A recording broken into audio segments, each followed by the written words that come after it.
Good morning, ladies, and happy Friday. We freaking made it. It's a Friday. Rise on up. It is the start of a brand new day. I'm tired. I'm not gonna lie. It is the first week back for the full start of the year into traveling and getting my bearings together. And let me tell you, it got the best of me this week, not gonna lie. So I'm trying to reset and breathe, because it's all good things. It's just a little tiring, because then on top of that we have 4th grade homework and learning how to do prime numbers and reduce fractions, which FYI I sucked at school. That's the one, like, I aced algebra and all of the other things, but reducing fractions, oh my god, I'm like the worst person for this right now. So it's been a struggle bus this week, but it's all good. Stuff to do at the office before leadership meeting on Monday and Tuesday. So we're gonna be hopping on Psalms chapter 16 and 17 today before we start the day. And we'll just go ahead and start. Verse 1. However, before Psalm 16, it's the hope of the faithful and the Messiah's victory is the message. Verse 1. Preserve me, O God, for in you I put my trust. O my soul, you have said to the Lord, you are my Lord, and my goodness is nothing apart from you. As for the saints who are on earth, they are excellent ones, in whom is all my delight. Their sorrows shall be multiplied who hasten after another God. Their drink offerings of blood I will not offer, nor take up their names on my lips. Verse 5, O Lord, you are the portion of my inheritance and my cup. You maintain my lot. The lines have fallen to me in pleasant places. Yes, I have a good inheritance. I will bless the Lord who has given me counsel. My heart also instructs me in the night seasons. I have set the Lord always before me, because he is at my right hand. I shall not be moved. Verse 9, therefore my heart is glad, and my glory rejoices.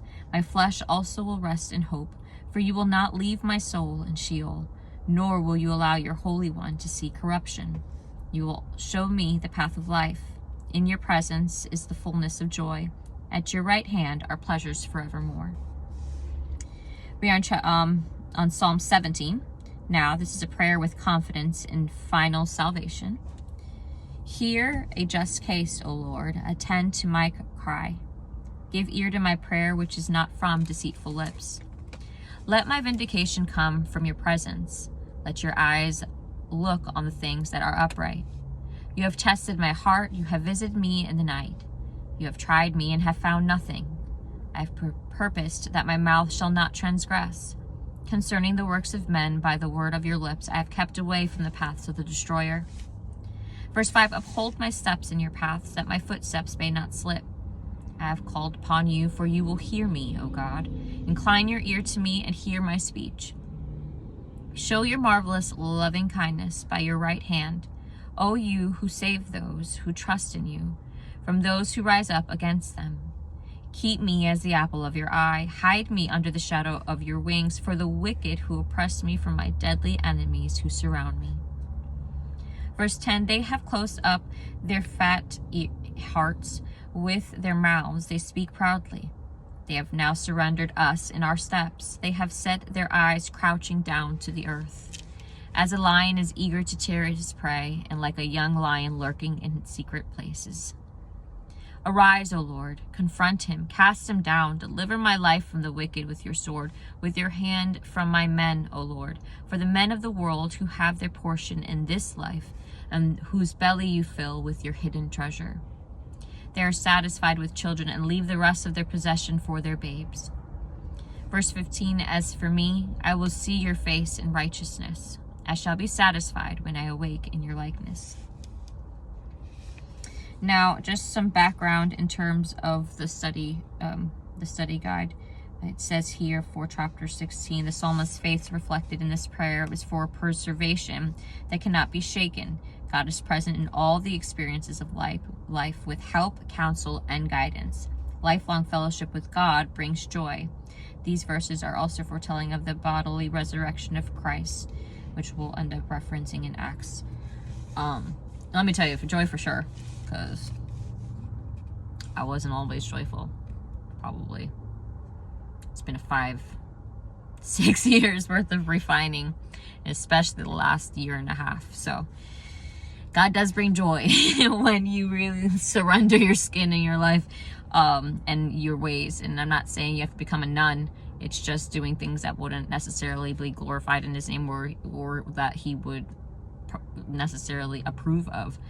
It's altering what you deem as fun. So I'm just throwing that out there, I guess, for whoever needed to hear that. But Psalm 17, just an FYI background, David was confident that the Lord would protect him as an innocent person facing difficult circumstances. So that's the prayer of David in Psalm 17 for the prayer with confidence in final salvation. And this psalm is the first to be identified as a prayer, and its heading or superscription. Having walked in the paths of God and chosen the way of life, the psalmist expressed confidence that God would hear his cry for help uttered under extreme pressure.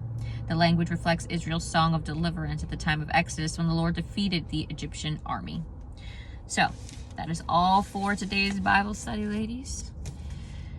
We're gonna power through this day. I'm gonna power through this day. I just need to, once I get moving and walking, and then it's on. But right now I'm still trying to process with coffee. But outside of that, I hope you have a blessed day. If you'd like prayer, would like to discuss today's Bible study, hop on over to Facebook or Instagram, where I post about 95 to 98% of the time of my life. And yeah, I hope you have a blessed day and a great weekend. Talk to you Monday.